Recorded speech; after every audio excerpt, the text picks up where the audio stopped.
Hey, I'm Markia. Want to hear something scary?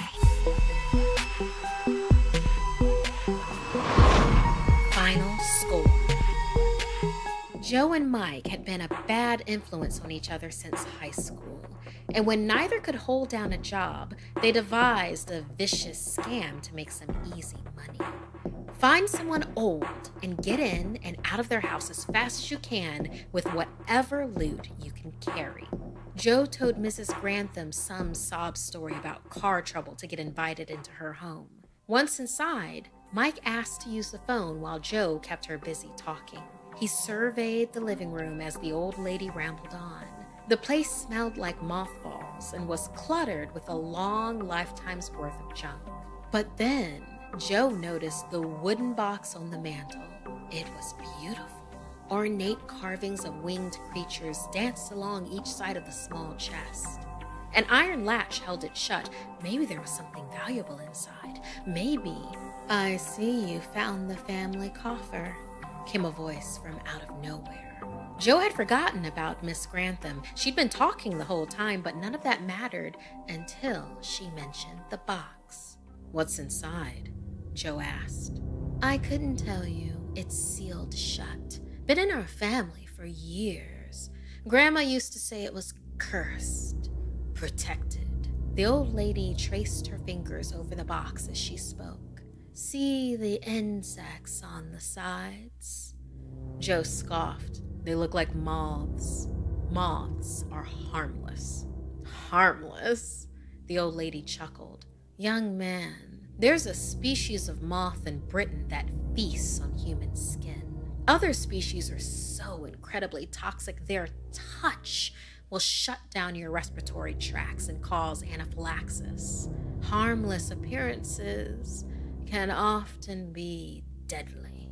Miss Grantham then smiled and left the room. Quickly, Joe grabbed a tote bag hanging by the door and stuffed the box inside. He whistled for Mike, their signal that it was time to go. They drove back to Mike's run-down apartment to divvy up the loot.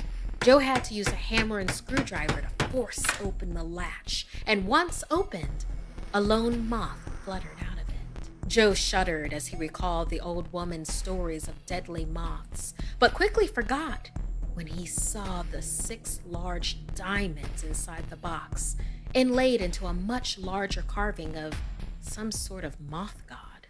The two men couldn't believe it. This kind of score could have one of them set for life. They argued.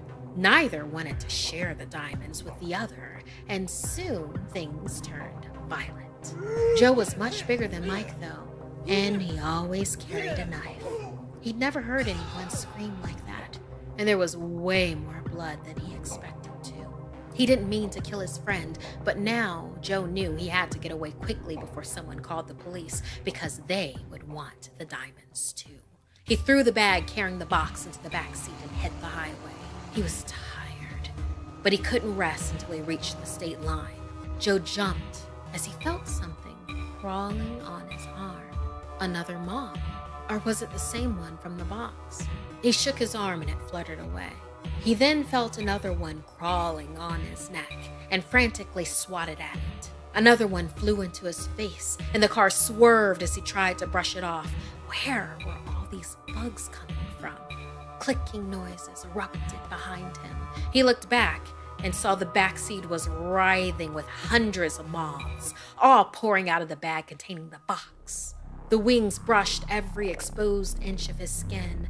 Moths landed and crawled inside his clothes. He screamed, and the car swerved again, crashing into the guardrail.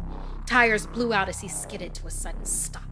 He reached into the mass of bugs to find the bag, and then staggered out of the car as the swarm poured into the sky. He screamed again. He knew the car was useless, and started down the road towards the next exit.